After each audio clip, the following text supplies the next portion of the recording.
Hello students, स्वागत है हमारे YouTube channel MS education JHG में। और आज की इस वीडियो में हम देखने वाले हैं क्लास 10th के लिए जो भी आपका इंपॉर्टेंट क्वेश्चन है वो सारा चीज़ इसमें कवर किया गया है। और वीडियो अच्छी लगे तो लाइक और चैनल को सब्सक्राइब कर देते हैं। चलिए यहाँ से शुरू करते हैं। ऑब्जेक्टिव, ठीक है, तो सारा ऑब्जेक्टिव इसमें कवर किया गया है जो प्रीवियस ईयर पेपर में है, ठीक है। तो चलिए इसको देखते हैं एक बार, और उसके बाद जो भी आपका वीडियो आएगा सभी आपके लिए महत्वपूर्ण साबित होंगे। तो इसलिए आप वीडियो को और चैनल को लाइक और सब्सक्राइब कर दीजिएगा, ठीक है। अपने वीडियो को दोस्तों के साथ शेयर भी कर दीजिएगा। चलते हैं यहाँ से, पहला प्रश्न जो है उसको देखते हैं, ठीक है। तो ये सारी चीज़ें यहाँ पे 40 प्रश्नों को हम लोग देखने वाले हैं, ठीक है। पहला प्रश्न जो है आपके सामने यहाँ पर आ गया है। जैसे फ्रांस की प्रथम विद्रोह कब हुआ था? और जुलाई 1830, जुलाई 1815, जून 1821 या जुलाई 1832, ठीक है। तो यहाँ पे हो जाएगा जुलाई 1830 जो है आपका एक नंबर सही आंसर हो जाएगा, ठीक है। प्रथम जो है फ्रांसीसी विद्रोह जो है जुलाई 1830 में हुआ था। वही सेम क्वेश्चन यहाँ पे इंग्लिश में दे दिया गया है, ठीक है। आगे यहाँ पे बताया कि निम्न में से किसका विश्वास का था कि ईश्वर की मर्जी के अनुसार राष्ट्र की मनुष्य की प्राकृति इकाई थी, ठीक है। किसका विश्वास था ये चीज़ें कि जो ईश्वर की मर्जी के अनुसार राष्ट्र की मनुष्यों की प्राकृतिक इकाई थी? तो नेपोलियन, निकोलस, जोसेफ मेस्नी या मेटरनिक, ठीक है। तो इसका जो है आपका 3 नंबर आंसर सही हो जाएगा। जोसेफ मेस्नी का जो है ना विश्वास था कि ईश्वर की मर्जी के अनुसार राष्ट्र के मनुष्यों की प्राकृतिक इकाई थी, ठीक है। अगला प्रश्न जो है यहाँ पर वही सेम चीज़ इंग्लिश में बता दिया गया है। यहाँ पर 3 नंबर प्रश्न है, निम्नलिखित में कौन सी घटना पूरे यूरोप की शिक्षा अभिजात वर्ग की राष्ट्रीय भावनाओं का संचार किया है? ठीक है, कौन सी घटना जो है यूरोप के शिक्षित अभिजात वर्ग की राष्ट्रीय भावनाओं को संचार किया है? नेपोलियन का आक्रमण, यूनान का स्वतंत्र संग्राम या फ्रांसीसी क्रांति या इटली और जर्मनी का एकीकरण? तो इसका जो है आपका सेकेंड नंबर सही हो जाएगा। जो यूनान का जो स्वतंत्रता संग्राम था वो पूरे यूरोप को शिक्षित अभिमाजन वर्ग का राष्ट्रीय भावनाओं का संचार किया था, ठीक है। तो ये चीज़ आप लोग याद रखिएगा, यूनान का स्वतंत्रता संग्राम, ठीक है। अगले प्रश्न की ओर चलते हैं, सेम चीज़ें वहीं पे इंग्लिश में। अगला यहाँ पे है चौथा नंबर प्रश्न 1848 में, ठीक है, 1848 में यूरोपीय देशों के किसान मजदूर किन कारणों से विद्रोह कर रहे थे? पहला गरीबी के कारण, दूसरा बेरोजगारी के कारण, तीसरा भूखमरी के कारण और चौथा जो है इनमें से कोई नहीं। 1848 में जो यूरोप देश के किसान मजदूर थे, ठीक है, वो किन कारणों से विद्रोह कर रहे थे? तो पहला गरीबी था, दूसरा बेरोजगारी था, तीसरा भूखमरी भी था। यानी कि इसमें से जो है ना आपका तीनों नंबर सही हो जाएगा, यानी कि 4 नंबर आपका यहाँ पर लिख देना है कि इनमें से सभी, ठीक है। इसी प्रकार से आपको प्रश्न जो है एग्जाम में देखने के लिए मिल सकता है। अब हम लोग 5वें नंबर प्रश्न पे देखते हैं। तो निम्न में से अपने किसी उद्देश्य के प्रसार के लिए यंग इटली नामक एक गुप्त संगठन बनाया? ठीक है, मेटरनिक, बिस्मार्क, जोसेफ मेस्नी या काबूर, ठीक है। तो इसमें से जो है बताना है कि यंग इटली नामक एक जो गुप्त संगठन था वो कौन बनाया था? मेटरनिक बनाया था, बिस्मार्क बनाया था या जोसेफ मेस्नी या काबूर, ठीक है। तो इसका जो है आपका सही आंसर जो होगा 5 नंबर का होगा, वो जोसेफ मेस्नी होगा, ठीक है। यानी कि 2 नंबर आपका सही आंसर हो जाएगा। चलते हैं अगले प्रश्न की ओर। यहाँ पे 6 नंबर प्रश्न जो है बताया गया है कि प्रथम विश्व युद्ध की रक्षा व्यय में भारी इजाफा होने के कारण खर्चे की भरपाई के लिए निम्न में से क्या किया गया? ठीक है, यानी कि प्रथम विश्व युद्ध जो है वो आप लोग कमेंट करके बताइएगा कि कब से कब तक हुआ था, ठीक है।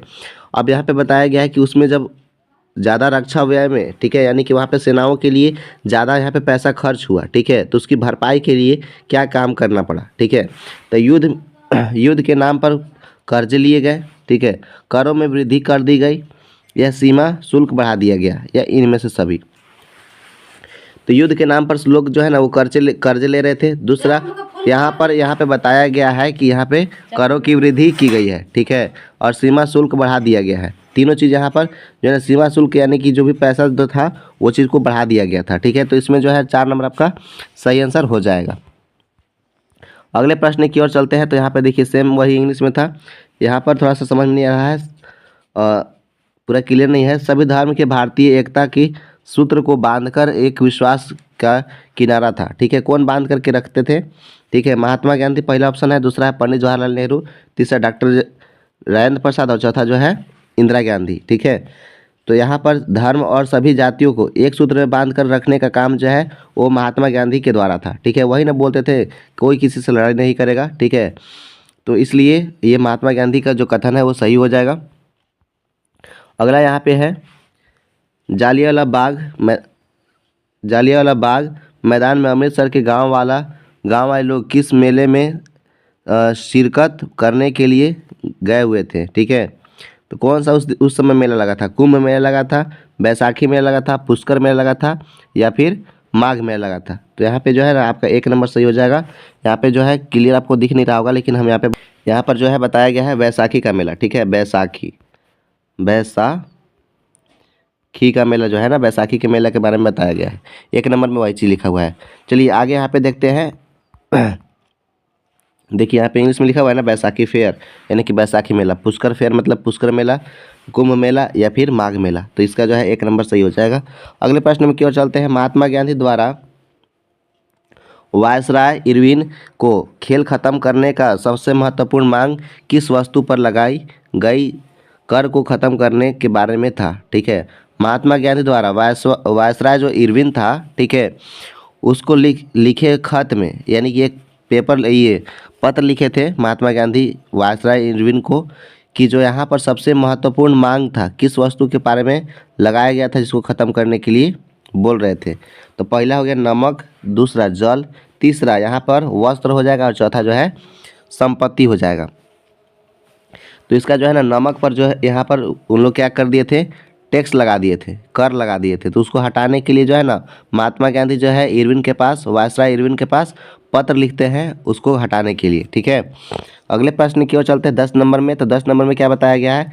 हिंद स्वराज नामक पुस्तक के लेखक कौन थे? हिंद स्वराज जो है वो कौन लिखा था? तो डॉक्टर भीमराव अम्बेडकर, डॉक्टर जाकिर हुसैन, जवाहरलाल नेहरू और महात्मा गांधी। तो जो डॉक्टर भीमराव अम्बेडकर है वो तो संविधान के बारे में, संविधान लिखने के लिए अध्यक्षता किए थे। जाकिर हुसैन, ठीक है, ये तो कुछ अलग ही इंसान है जो भारत के कुछ प्रथम या द्वितीय नंबर पे आएंगे। ठीक है, पंडित जवाहरलाल नेहरू को तो आप लोग जानते ही हैं, भारत के प्रथम प्रधानमंत्री। यहाँ पर जो है आपका तीसरा नंबर। ठीक है, महात्मा गांधी आपका सही आंसर हो जाएगा। हिंद स्वराज जो है नामक पुस्तक जो है महात्मा गांधी द्वारा लिखा गया था। ठीक है, अगले 10 नंबर के बाद 11 नंबर हम लोग प्रश्न पे आते हैं। जर्मनी का एकीकरण का श्रेय किसे दिया जाता है? ठीक है, विलियम फ्रेडरिक लुइस को, हेनरी हिमलर को, या ओटोमन बिस्मार्क को, या फिर एडोल्फ हिटलर को। ठीक है, जर्मनी का एकीकरण का जो श्रेय था वो किसको दिया जाता है? ठीक है, तो यहाँ पर ओटोमन साम्राज्य को, यहाँ पर ओटोमन बिस्मार्क को यहाँ पर दिया गया था उसका श्रेय। ठीक है, जर्मनी का एकीकरण का। और यहाँ पे देखिए क्या बताया गया है, चोरा चोरी कांड किस वर्ष हुआ था? ठीक है, तो चोरा चोरी जो कांड हुआ था वो आपका 1922 में हुआ था। कब हुआ था? 1922। यहाँ पे 1922 लिखा हुआ है। ठीक है, आप लोग को यहाँ पे क्लियर नहीं दिख रहा है, थोड़ा सा ये पुराना पेपर था इसलिए ये चीज़ें आपको क्लियर नहीं दिख रहा होगा। ये 1919 में आप लोग को पता है कि यहाँ पर जालियांवाला बाग हत्याकांड हुआ था, जालियांवाला बाग हत्याकांड। ठीक है, और इस प्रकार से यहाँ पर बताया गया है। 1920 में क्या हुआ था आप लोग कमेंट करके बताइएगा। ठीक है, चलते हैं आगे। यहाँ पर पवन द्वारा मैदान अथवा ढालू क्षेत्र की मृदा को उड़ा ले जाने की प्रक्रिया को क्या कहा जाता है? जब हवा चलता है तो जो ढालू क्षेत्र में जो मिट्टी होता है उसको अगर बहा करके ले जाता है उड़ा करके, तो उसको क्या बोलते हैं? पवन अपर्दन, चादर अपर्दन, मृदा अपर्दन या परत अपर्दन। ठीक है, तो यहाँ पर जो है आपका सही आंसर आप लोग को बता देना है कि इसको हम लोग क्या बोलते हैं। ठीक है, तो जब हवा जो है ले करके जा रहा है तो क्या हो जाएगा?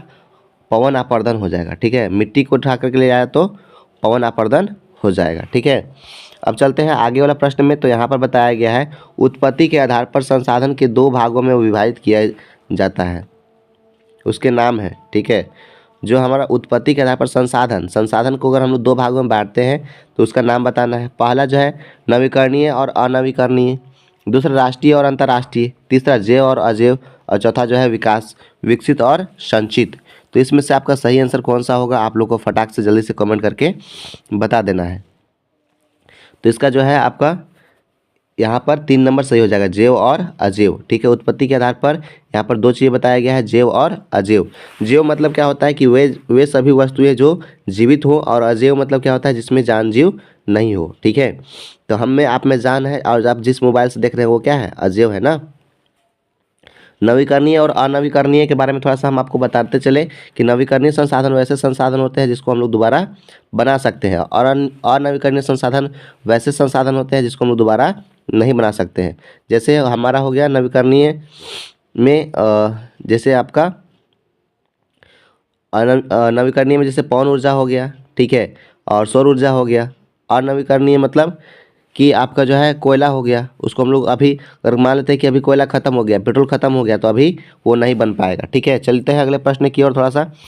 तो चलिए यहाँ पर बताया गया निम्न में से किस मृदा की रेगुड़ मृदा के नाम से जाना जाता है, ठीक है। रेगुड़ मृदा किसको बोलते हैं? जलोढ़ मृदा, लेटराइट मृदा, लाल और पीली मृदा या काली मृदा, ठीक है। तो इसमें से आपको सही आंसर बताना है। 15 नंबर का सवाल जो है, काली मृदा को हम लोग क्या बोलते हैं? रेगुड़ मृदा कहते हैं। और आप लोग कमेंट करके बताइए कि काली मृदा में कौन सा हम लोग को फसल उगाते हैं, ठीक है, और ये कौन सा क्षेत्र में पाया जाता है, ठीक है। अगले प्रश्न की ओर चलते हैं। तो अगले प्रश्न में बताया गया है कि जून 1992 में ब्राज़ील के किस शहर की प्रथम अंतर्राष्ट्रीय पृथ्वी सम्मेलन में आयोजन किया गया था, ठीक है।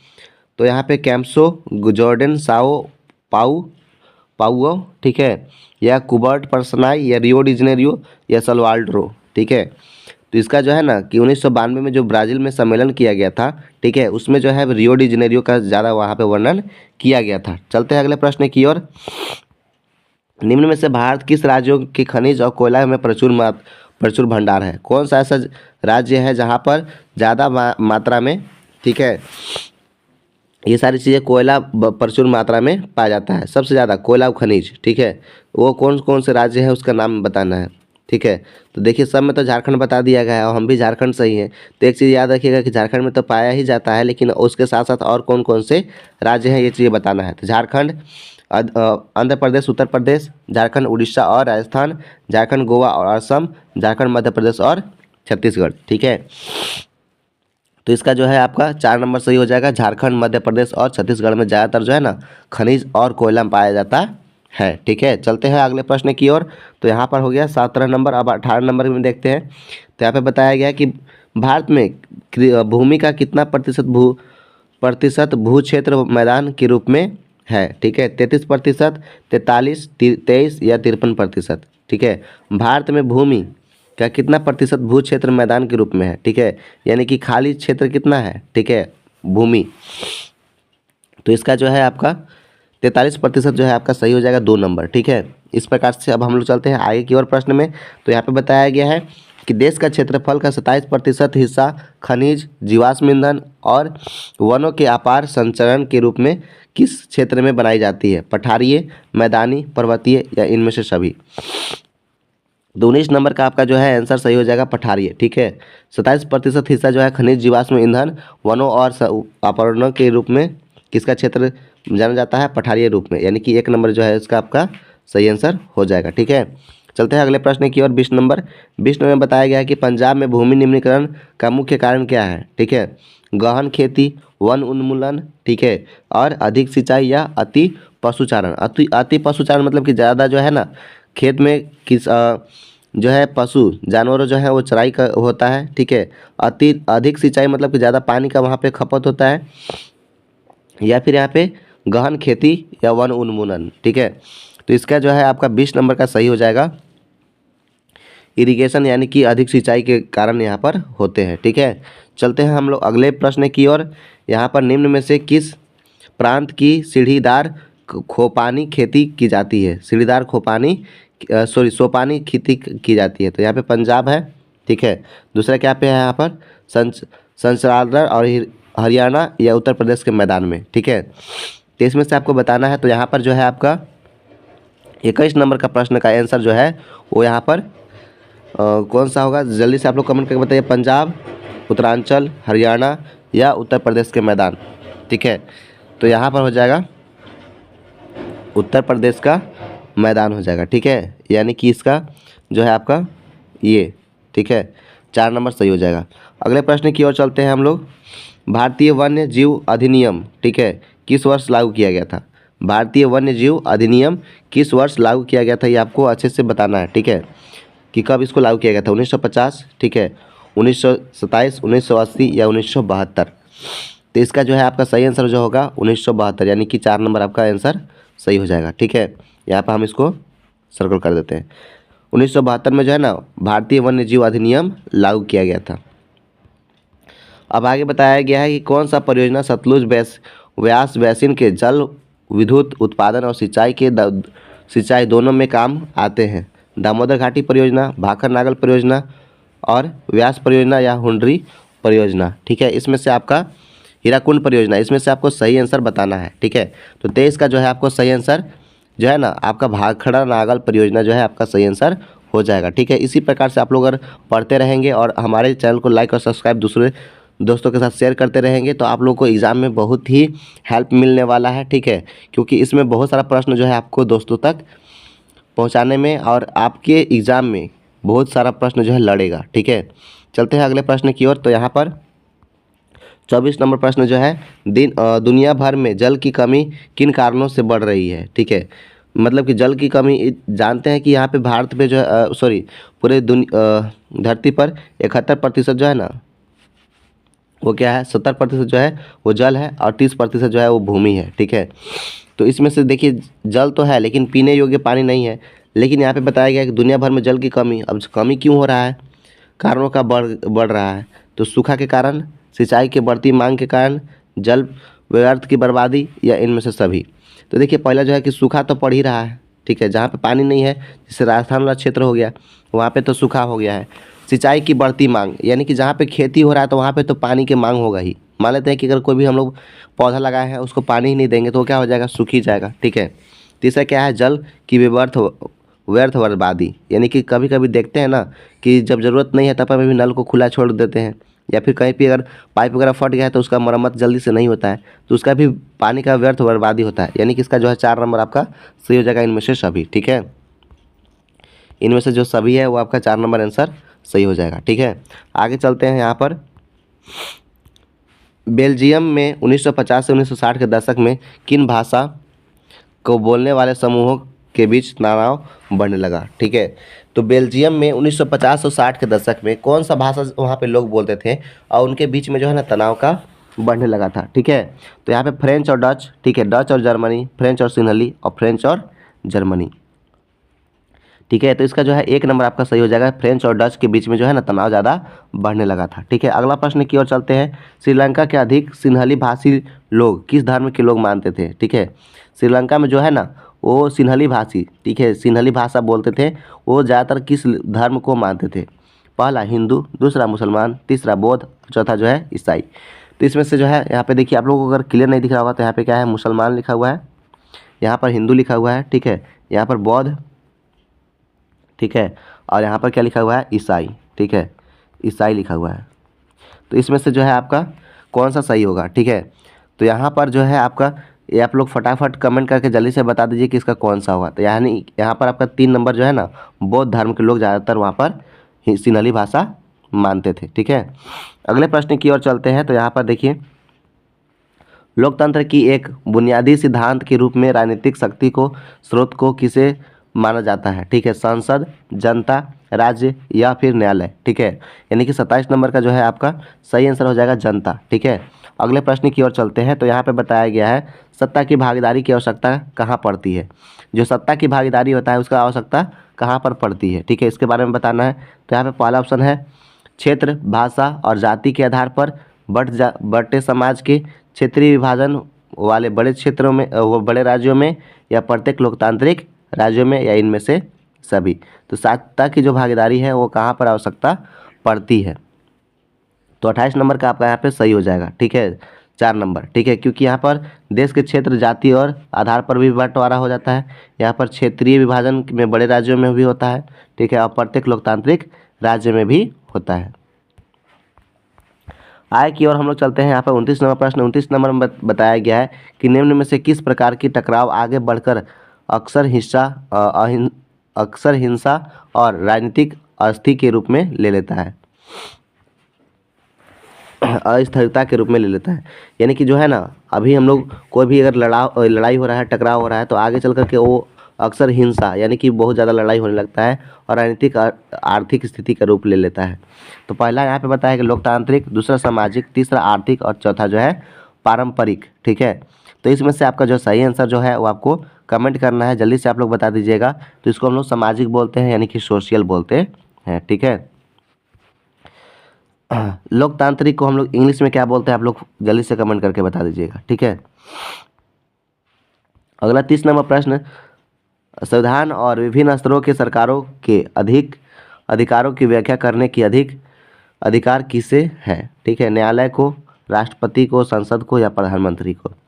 संविधान के विभिन्न स्तरों के सरकार की अधिकार की व्याख्या करने की अधिकार किसकी है, ठीक है।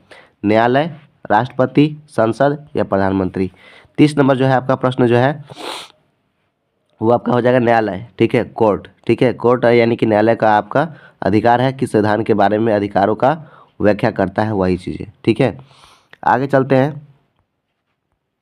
यहाँ पर बताया गया पुलिस, व्यापार, वाणिज्य, कृषि और सिंचाई का महत्वपूर्ण विषय किस सूची में के अंतर्गत रखे गए हैं, ठीक है। पुलिस, व्यापार, ठीक है, वाणिज्य, कृषि और सिंचाई के महत्वपूर्ण विषय का सूची किसके अंतर्गत रखा गया है। पहला संघ सूची, दूसरा समावर्ती सूची, तीसरा राज्य सूची और चौथा इनमें से सभी। यानी कि जो आपका 31 का है वो आपका सही आंसर बताना है, ठीक है। तो इसका क्या हो जाएगा, राज्य सूची के अंतर्गत जो है ना पुलिस, व्यापार, वाणिज्य, कृषि के बारे में और सिंचाई के बारे में वर्णन किया गया है। चलते हैं अगले प्रश्न की ओर। तो यहाँ पे है केंद्र शासित प्रदेश वाले इलाकों की शासन चलाने की विशेष अधिकार किस सरकार को प्राप्त है। केंद्र शासित, ठीक है। आपको पहले फटाफट से कमेंट करके बताइए कि केंद्र शासित प्रदेश कितना है। यूनियन टेरेटरी, ठीक है, यूनियन टेरेटरी कितने हैं, ठीक है, और स्टेट कितना है, ठीक है। ये चीज़ पहले आप लोग कमेंट करके बताइए। तो उसके बाद हम लोग यहाँ पे देखेंगे केंद्र शासित प्रदेश और इलाके के शासन चलाने वाले विशेष अधिकार किस सरकार को प्राप्त है। केंद्र सरकार को, ठीक है। दूसरा में यहाँ पे क्या है, राज्य सरकार को, ठीक है। तीसरा में है यहाँ पर स्थानीय सरकार और चौथा जो है इनमें से सभी, ठीक है। तो जो भी केंद्र शासित प्रदेश होते हैं उनका जो अधिकार होता है वो केंद्र सरकार के ही पास होता है, ठीक है। यानी कि यहाँ पर 1 नंबर जो है आपका सही आंसर हो जाएगा, ठीक है। अगले प्रश्न की ओर चलते हैं। तो यहाँ पर बताया गया है कि जब केंद्र और राज्य सरकार की शक्तियाँ लेकर के स्थानीय सरकार को दी जाती है तो इसे क्या कहा जाता है। जैसे कोई सेंट्रल गवर्नमेंट है, केंद्र सरकार है, उसकी जो शक्तियाँ हैं उसको लेकर के हम लोग स्थानीय सरकार को दे देते हैं तो उसको हम लोग क्या कहते हैं, सत्ता की हस्तांतरण, सत्ता की विकेंद्रीकरण, सत्ता का नवीकरण या सत्ता का दुरुपयोग। तो सत्ता का दुरुपयोग तो नहीं हो रहा है, ठीक है, और नवीकरणीय भी नहीं हो रहा है, यानी कि दोबारा बन भी नहीं रहा है, ठीक है। यहाँ पर पहला भी नहीं होगा, यहाँ पर सत्ता का विकेंद्रीकरण, यानी कि उसको बंटवारा किया जा रहा है ना, जो शक्ति है उसको क्या कर दिया जा रहा है, बंटवारा कर दिया जा रहा है। तो यहाँ पे क्या हो जाएगा, सत्ता का विकेंद्रीकरण जो है आपका यहाँ पे 2 नंबर सही हो जाएगा, ठीक है। अगले प्रश्न की ओर चलते हैं। तो यहाँ पर चौथा नंबर प्रश्न जो है आर्थिक विकास के अंतर्गत सम्मिलित लक्ष्य है, ठीक है। आर्थिक विकास, आर्थिक मतलब कि पैसा से किसी भी विकास होता है तो उसको हम लोग क्या बोलते हैं, नियमित रोजगार, स्वतंत्र, बेहतर मजदूर या इनमें से सभी। अगर हम लोग आर्थिक रूप से अगर इसके अंतर्गत सम्मिलित लक्ष्य जो है वो क्या होना चाहिए, तो सभी लोग को रोजगार, नियमित, ठीक है, स्वतंत्रता भी तो है ही, बेहतर मजदूरी और इसमें से इनमें से सभी। तो इसमें से आप लोग को फटाक से जल्दी से कमेंट करके बता दीजिए कि सही कौन सा होगा। इसमें से सभी हो जाएगा, ठीक है। सभी चीज़ें हम लोग को जरूरी है आर्थिक विकास के लिए, ठीक है। आगे जो है आपका 35 नंबर प्रश्न है, भारत में किस राज्य की गरीबी का प्रतिशत सबसे अधिक है, ठीक है। सबसे गरीब लोग कहाँ पर है, छत्तीसगढ़ में, उड़ीसा, मणिपुर या बिहार, ठीक है। तो इसका जो है सही आंसर आपका हो जाएगा बिहार, ठीक है। बिहार में जो है ना ज़्यादातर लोग जो है गरीबी से जूझ रहे हैं। और यहाँ पे बताया गया है अगला प्रश्न जो है 36 नंबर प्रश्न, भारत में प्रच्छन्न बेरोजगारी का सामान्यतः किस क्षेत्रों में देखी जाती है। तो अभी आप लोग को सबसे अच्छे से समझ में आ जाएगा कि प्रच्छन्न बेरोजगारी किस क्षेत्र में पाई जाती है, ठीक है। जैसे यहाँ पे सेवा क्षेत्र, संगठित क्षेत्र, कृषि क्षेत्र या सार्वजनिक क्षेत्र। सेवा क्षेत्र हम लोग किसको बोलते हैं, जहाँ पर हम लोग दूसरे को सेवा देते हैं, ठीक है। जैसे अभी हम आपको पढ़ा रहे हैं तो एक सेवा देने का काम हो रहा है, ठीक है। कोई डॉक्टर है, ठीक है, तो लोगों को, मरीजों को ठीक कर रहा है तो वो भी सेवा देने का काम कर रहा है, ठीक है। एक पुलिस है जो सुरक्षा के लिए काम कर रहा है तो वो भी सेवा दे रहा है, ठीक है। संगठित क्षेत्र, ठीक है, कृषि क्षेत्र और सार्वजनिक क्षेत्र। सार्वजनिक क्षेत्र मतलब कि सभी समाज के लिए जो भी क्षेत्र है उसी को हम लोग सार्वजनिक क्षेत्र कहते हैं। तो इसका जो है आपका 3 नंबर सही हो जाएगा कृषि क्षेत्र में, ठीक है। प्रच्छन्न बेरोजगारी कृषि क्षेत्र में पाया जाता है। और प्रच्छन्न बेरोजगारी होता क्या है, इसके लिए आपका जो है ना 2 नंबर क्वेश्चन या 5 नंबर क्वेश्चन के लिए आप लोग का एग्जाम में पूछ सकता है। प्रच्छन्न बेरोजगारी या फिर खुली बेरोजगारी में अंतर आपको स्पष्ट करना होगा। ठीक है, चलते हैं अगले प्रश्न की ओर। यहाँ पर भारत किस वर्ग में देशों को आता है? ठीक है, निम्न आय में, गरीबी में, विकसित में या कम जनसंख्या में? भारत में तो समझिए कि ये तो होगा ही नहीं, क्योंकि अभी जो है सबसे ज़्यादा जो जनसंख्या है वो भारत का ही है। ठीक है, चीन के बाद पहला नंबर पर आ गया है 2021 के जनगणना के अनुसार। ठीक है, तो यहाँ पर ये चीज़ होगा ही नहीं, तो इसको आप काट दीजिएगा। दूसरा क्या है? गरीबी, विकसित या निम्न आय। भारत किस वर्ग में देशों के आता है? तो यहाँ पर जो है ना ये 37 नंबर का जो है आपका लो इनकम यानी कि निम्न आय के यहाँ पर अंतर्गत आता है, यानी कि इसका 1 नंबर जो है आपका आंसर सही हो जाएगा। अगला प्रश्न की ओर चलते हैं। तो यहाँ पर जो है 38 नंबर प्रश्न, निम्न में से कौन सा अर्थव्यवस्था का विकास को प्रदर्शित करता है? ठीक है, निम्न में से कौन सा अर्थव्यवस्था को विशाल को प्रदर्शित करता है? सरल घरेलू उत्पाद, विश्व व्यापार संगठन, विश्व संस्थापक संगठन या विश्व बैंक? तो इसका जो है आपका सरल घरेलू उत्पाद, जिसको हम लोग जीडीपी के रूप में से नाम से भी जानते हैं। ठीक है, जीडीपी। ठीक है, जो अर्थव्यवस्था का विशाल जो है प्रदर्शित करता है वो जीडीपी करता है, सरल घरेलू उत्पाद यहाँ पर प्रदर्शित करता है। 1 नंबर आपका सही हो जाएगा। उसके बाद 39 नंबर, उसके बाद अंतिम पड़ाव है। ठीक है, तो यहाँ पर परिवहन, भंडारण, संचारण, बैंक सेवाएं, व्यापार किसी क्षेत्र के गतिविधियां का प्रमुख उदाहरण है। ठीक है, परिवहन यानी कि किसी भी सामान को एक जगह से दूसरे जगह लेके जाना। भंडारण मतलब कि बहुत सारा अगर कोई भी चीज़ें हैं तो उसको एक जगह हम लोग जमा करके रखते हैं, तो उसको भंडारण बोलते हैं। संचार यानी कि बातचीत करना, हम लोग एक जगह से दूसरी जगह बात कर लेते हैं। अभी की मोबाइल के सहायता से हम लोग जो है ना यहाँ से अगर फ़ोन करते हैं वहाँ वीडियो कॉल हो जाता है, तुरंत हम लोग फेस टू फेस बात कर लेते हैं। ठीक है, बैंक मतलब पैसे का लेन देन, एक इंसान से दूसरे इंसान को हम लोग पैसे लेन देन करते हैं। सेवा क्षेत्र है। व्यापार, ठीक है, वही व्यापार हो गया, हम लोग लेन देन का काम करने का व्यापार कहते हैं। और क्षेत्र में गतिविधियां का प्रमुख उदाहरण है। ठीक है, तो ये कौन सा हो जाएगा? प्राथमिक, द्वितीय, तृतीय या इनमें से सभी? तो 39 का आपका सही आंसर हो जाएगा आपका तृतीय क्षेत्र। ठीक है, परिवहन ये सब होता है आपका तृतीय क्षेत्र के अंतर्गत आता है। ठीक है, अब लास्ट जो है अंतिम 40वां प्रश्न है। और कृषि क्षेत्र में श्रमिकों को किस प्रकार की बेरोजगारी पाई जाती है? ठीक है, कृषि क्षेत्र में श्रमिकों को किस प्रकार की बेरोजगारी पाई जाती है? स्वच्छ बेरोजगारी, अल्प बेरोजगारी, संरचनात्मक बेरोजगारी या चक्रीय बेरोजगारी? ठीक है, तो कृषि क्षेत्र में जो है ना कभी काम मिलता है कभी नहीं मिलता है। ठीक है, तो उसमें अल्प बेरोजगारी यानी कि अल्प मतलब छोटे ना, यानी कि छोटे समय के लिए हम लोग क्या रहते हैं? बेरोजगार रहते हैं, फिर मिलता है काम, फिर बेरोजगार रहते हैं। तो इस प्रकार से जो है आपका इसका 2 नंबर जो है आपका सही आंसर हो जाएगा। इसी के साथ जो है हमारा वीडियो एंड होता है। अगर आप लोग को वीडियो अच्छे से समझ में आया होगा, ठीक है, तो अगला वीडियो जो है आप लोग किस प्रकार की वीडियो चाहते हैं आप लोग कमेंट करके बताइएगा। सब्जेक्टिव या ऑब्जेक्टिव, 5 नंबर या 2 नंबर, या फिर आपका मैप से रिलेटेड जो है आपका क्वेश्चन चाहिए। तो ये जो है आप लोग कमेंट करके ज़रूर से बताइएगा, क्योंकि आप लोग का जो सपोर्ट है उसी की वजह से आज जो है चैनल को अच्छे से ग्रो हो पा रहा है। ठीक है, और अपने दोस्तों के साथ शेयर भी कर दीजिएगा, क्योंकि अभी आपका 10th क्लास है, फिर 9th क्लास का भी अपने भाई बहन के वीडियोस जो है यहाँ पर आएंगे। ठीक है, तो इसलिए इस चैनल को लाइक और शेयर अपने दोस्तों के साथ ज़रूर करें। मिलते हैं अगले वीडियो में, तब तक के लिए जय हिंद और टेक केयर। आप लोग कमेंट करना ना भूलें।